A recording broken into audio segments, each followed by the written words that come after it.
What's good? It's an early morning grind. It's your boy CJ Goodfella back with the Boxing Clinic and more. Y'all know what it is. Had a nice little day yesterday on the boxing move.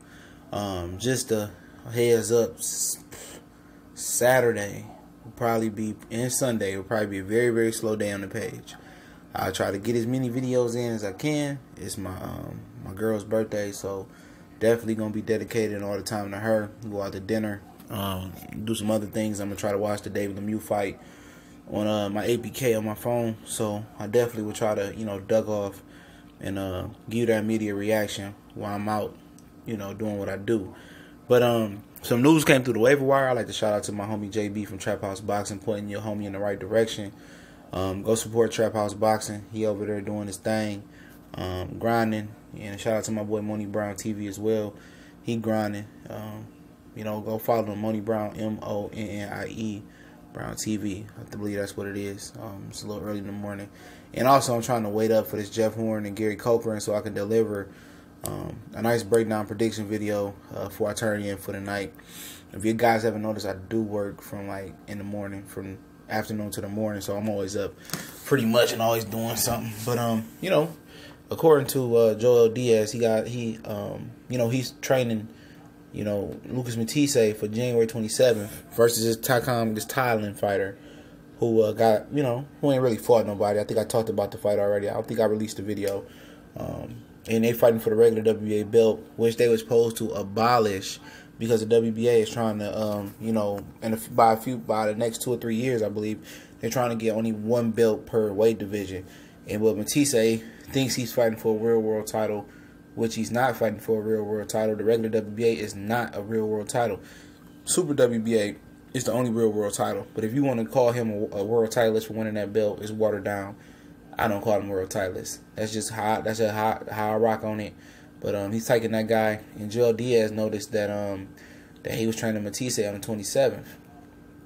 And then he was looking on the internet and he was hearing that Omar Figueroa and Mikey Garcia, like I reported, was bumped, or / Robert Jr., which I'll get into that, bumped, Donna Stevenson, in a potential Badou Jack fight off January 27th, and that was going to be Mikey Garcia's TV date. So he calls out Omar Figueroa, and like I said, I'm going to leave this interview link in the description. He calls out Omar and said, Omar, is it true that you really fighting Mikey Garcia? Omar said, I just got off the phone with Al Heyman. Al Heyman said Mikey turned down the fight.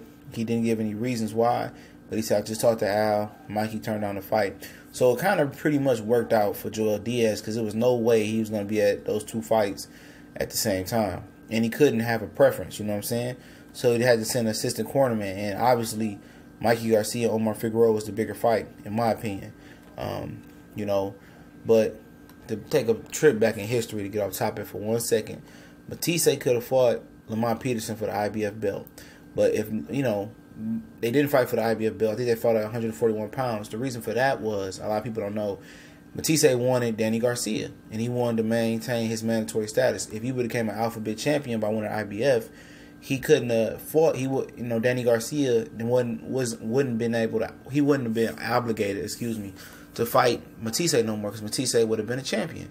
So he wouldn't have been the mandatory. So Matisse passed up opportunity to be a world titleist by beating Lamont Peterson. He did knock him out for the IBF to stay the mandatory for Danny Garcia. He gambled and he lost, in my opinion. Everybody would say he lost. That's a fact because he lost to Danny Garcia and he didn't get a world championship versus Lamont Peterson. That's for guys who don't know that. But as far as Mikey Garcia, he's acting like a prima donna now. But he's pretty much in the driver's seat. He's flying his A side around. And to be honest, I didn't like that Omar Figueroa fight for him as well. Omar is a madman. Omar has a jaw. Omar looked fresh at 140. Omar was punching hard. And, Omar did beat Earl Spence in the amateurs. But that really don't matter. I just showed you the caliber of fighter that he was in the amateurs. And Omar crazy, man. It would have been like some Salido type ish with a Mikey Garcia and Omar Figueroa, in my opinion. And the difference was, Omar Figueroa hits harder than Salido. He's physically bigger. And I'd be safe to say, he might have got Mikey Garcia. He might have stopped Mikey. I know a lot of people say Omar ain't the most technical guy out there, but that boy, real crazy Mexican from Texas. The way he decapitated Robert Guerrero, You know, and he go back down to 140. It was at 147. There's no doubt in my mind. I probably would put my bread on Omar Figueroa, but I believe it was going to be at 140. But Omar started to wear down. He had a lot of wear and tear on his hands. He had a lot of wear and tear on his body, so he stepped away from the game for a minute. And I think it was the best thing for him. And now he's back and he's fresh. And it'd been a tough fight for Mikey, you know. And I understand. I know Mikey understood that. And I don't think at this point in time it was worth the risk for Mikey Garcia.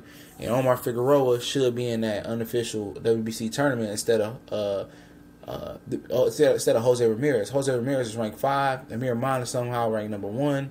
I think Postal is 2, and Regis Prograis is number 3, I think. But they skipped over Omar Figueroa for whatever reason that was. And Omar Figueroa versus Jose Ramirez has been a great fight, but they skipped over. Maybe it's because he don't know what weight class he's gonna fight at. But I heard, you know, through Joel Diaz, they was going back down to 140, 147 welterweight, which is a pit stop to get back down to junior welterweight. And the thing about it is, Robert Reeser Jr. actually brought in DeMarcus Chop Chop Corley, who's a southpaw. So it sounds like bringing a southpaw in the camp. I'm not reading too much into it. It sounds like you know, he's preparing to fight a southpaw. And I think he's not fighting Mikey Garcia. So nobody knows who's Mikey Garcia is fighting January 27th now. And it sounds like, you know, the pickings are getting slim, and he's kind of narrowing down his picks. So we shall see. We don't know what weight he's fighting at. We know it ain't Jorge Linares.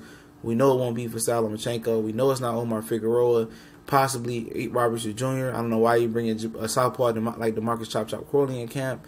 And, you know, Robert Reeser Jr. also said that it's not for sure, you know, that he's fighting Mikey Garcia, which is hearsay.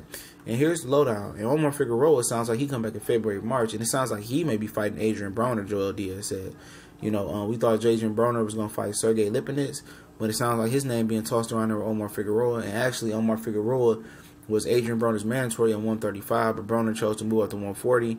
Not saying that he ducked him. Obviously, he didn't. He was on another level at 135. But it sounds like, according to Joel Diaz, that's who Omar Figueroa is being targeted to. And I think Sergey Lipinets' team is pretty much going to save him from getting that, you know, from playing Adrien Broner. I think they pulling the reins back a little bit, and they know that that's a dangerous fight. They know that guy needs a little bit more time. Even an unfocused Broner, I think they just wanted to fine-tune some things. But Omar Figueroa versus Broner will be a great fight for Omar Figueroa. Omar Figueroa possibly will stop Broner because Broner don't move his hands, and he's out here doing the